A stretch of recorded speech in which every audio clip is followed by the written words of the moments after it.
And so you do the welcome to everybody. Thanks. I'm not really going to do the welcome. It's an unusual welcome, which will be later in the program. The opening address was to be by the former Minister of Justice, Penwell Maduna, but he can't make it early, so he's going to do it sort of later in the day. I'll get directly into my topic because it's potentially controversial, but hopefully not. There's a lot that is said in South Africa about what percentage of land is owned by who. The entire debate and discourse frustrates me because it's probably close to impossible to make reach a meaningful conclusion. And the reason is this: we have a need or desire in South Africa to have a different configuration of land ownership, but we don't know where we start. So we don't know what the position is now, and I'm going to explain why that is the case. So without even knowing what it is we want the end result to be, we need to at least know where we're departing from. If you go on a journey, the first thing to start knowing is where are you now in order to determine how to get to your destination. So there have been various land audits over the years. The first I remember was the one by Professor Shadrach Gutto of Wits University, which was a particularly bizarre one because, for example, it defined all local government as private. So everything owned by a municipality, for example, a cemetery or a road or a government building or whatever, was considered private land. And there was much else to it which was somewhat silly. The latest land audit last year by the government was one that pretended to have some level of sophistication and had a methodology that could have helped us understand something. But let me start with the biggest flaw, and I've called my thing the land audit nonsense, because it is nonsense. The first part of the nonsense renders it completely fatal. The exercise itself is fatal before it gets off the ground. The critics of it, some of which are in the audience, are fatal because they accept a profoundly fundamental flaw. And that is that it is presumed that what we're talking about is land by area.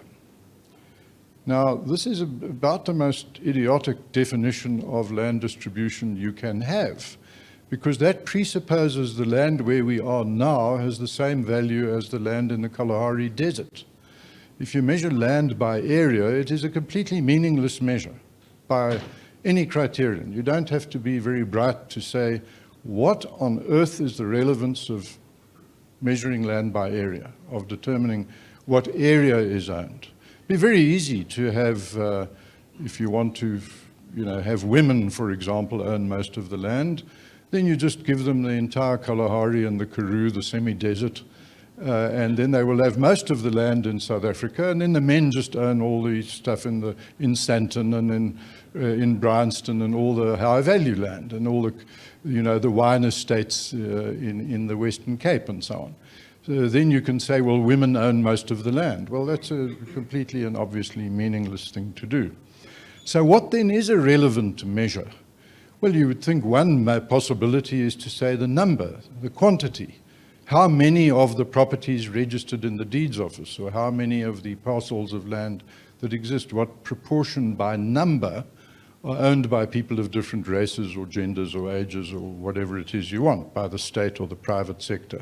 That would have some kind of significance. It would be sort of remotely interesting, slightly interesting, not particularly interesting, because the numbers would be greater, for example, in shanty towns, if you consider each person living in a tin shack to be the owner. I'm going to get to that in a moment, how you define owner of their tin shack. Then the greater number will clearly be the poorest people in South Africa. This will create the impression that the poorest people have most of the land, if you measure it by quantity.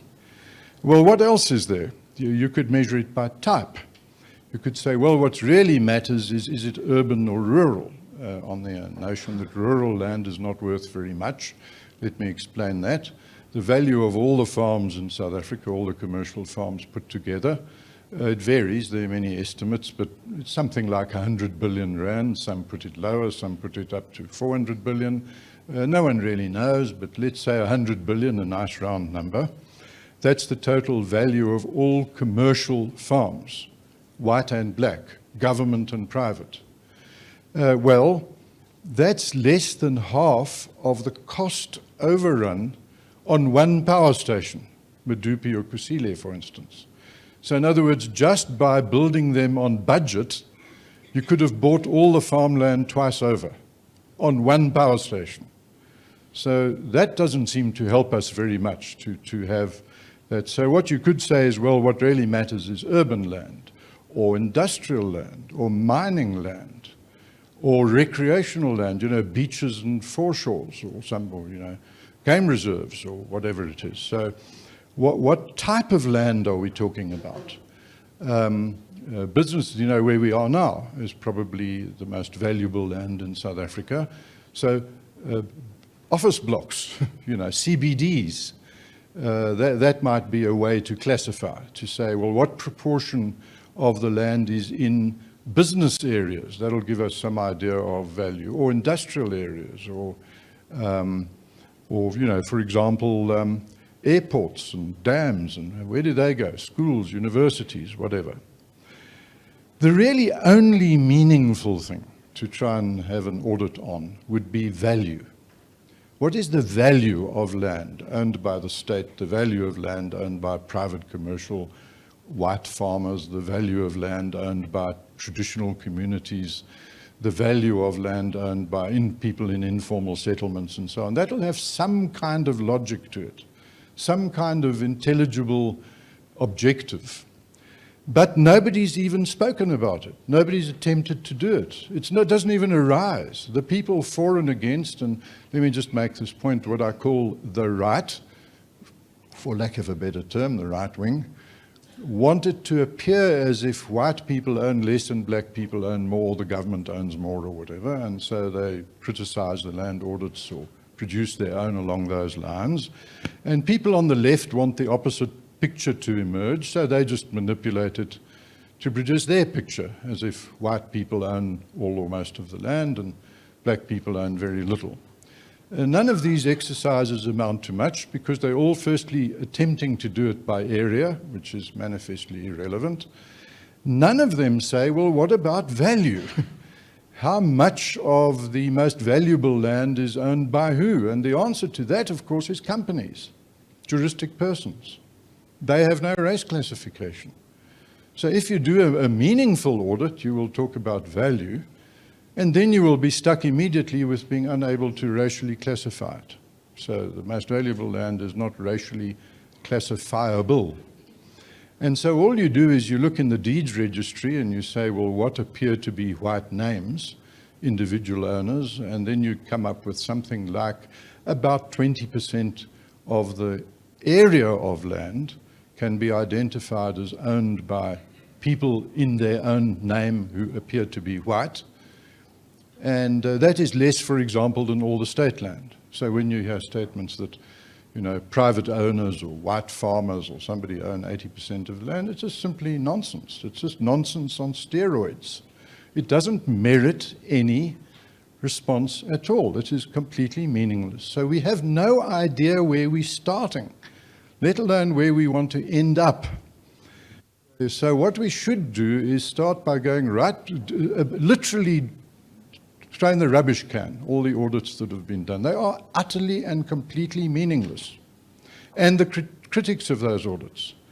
We go right back to the drawing board and say we're going to start again and we're going to measure by value. And we're going to break that down by type of land, agriculture, industrial, mining, urban, whatever. And I just want to give you one example. If you talk about the most valuable land in the country, urban land, that's the land that matters. That's the land that's relevant, especially business and industrial land. What you have there is a type of land that I have not seen referred to once in any audit or critic of an audit anywhere.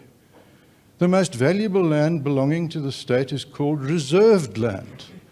And if there are any conveyances in the audience, they will know what that means. What happens is when a property is developed into a township, what we call a township, which is actually more commonly known as a suburb or central business district or whatever, proclaimed in the deeds registry, what happens is in the development process, land has to be put aside for government purposes.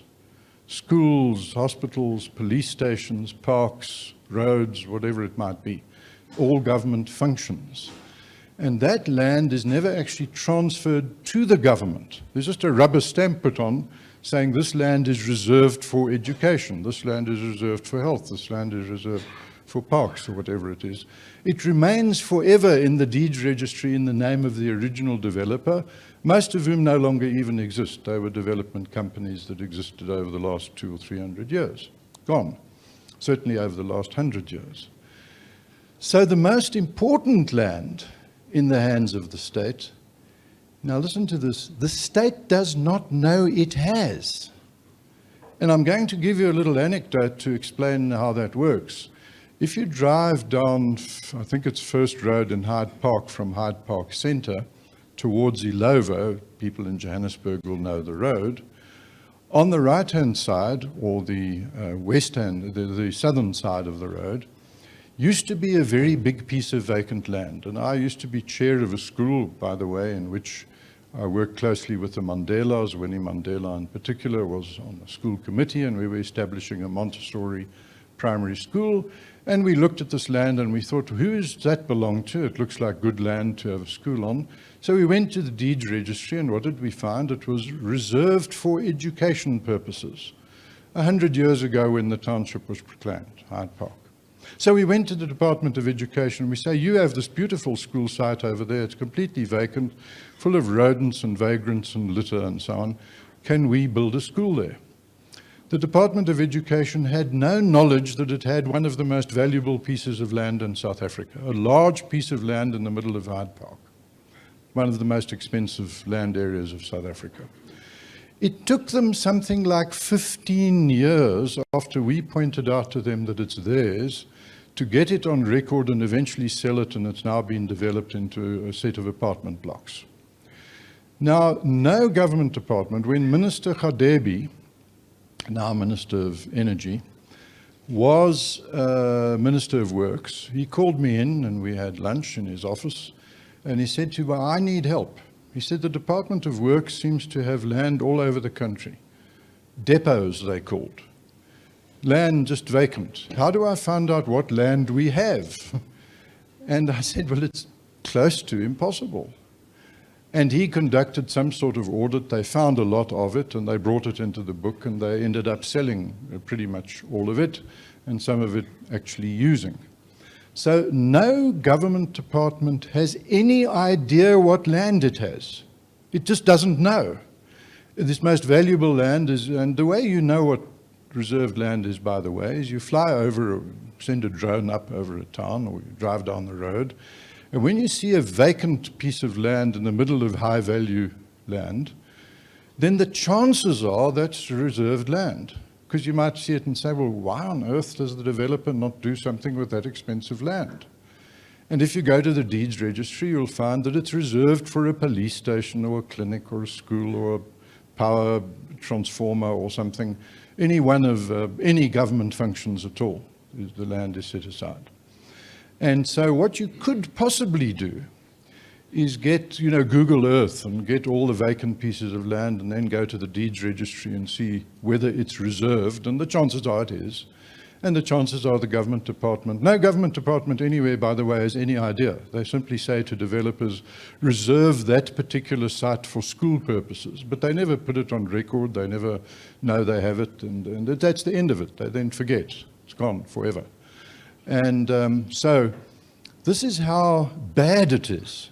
It's completely nonsense.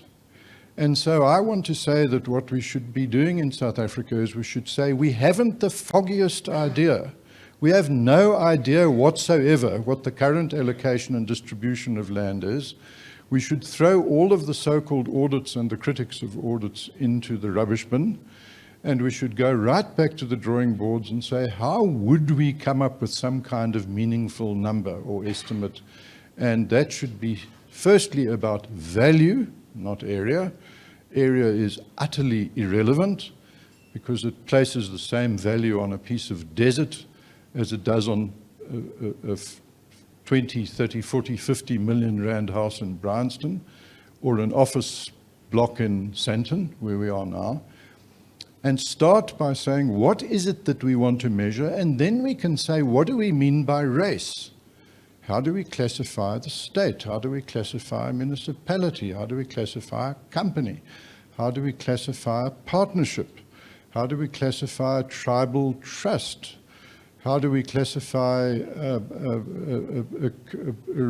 a farm reserve? How do we classify nature reserves, beaches, for example? So it would require very bright people, sensible people, to sit down and say, what do we want to measure? Once you've worked that out, you then say, well, how do we measure that? What we have at the moment is no measure of any relevance to anyone whatsoever. There is some kind of emotional obsession about commercial farms. And there is some kind of belief that these are, most of them are owned by companies, so no one knows what race they are. But nonetheless, there's a sort of impression that most of them are white, owned or farmed by white people.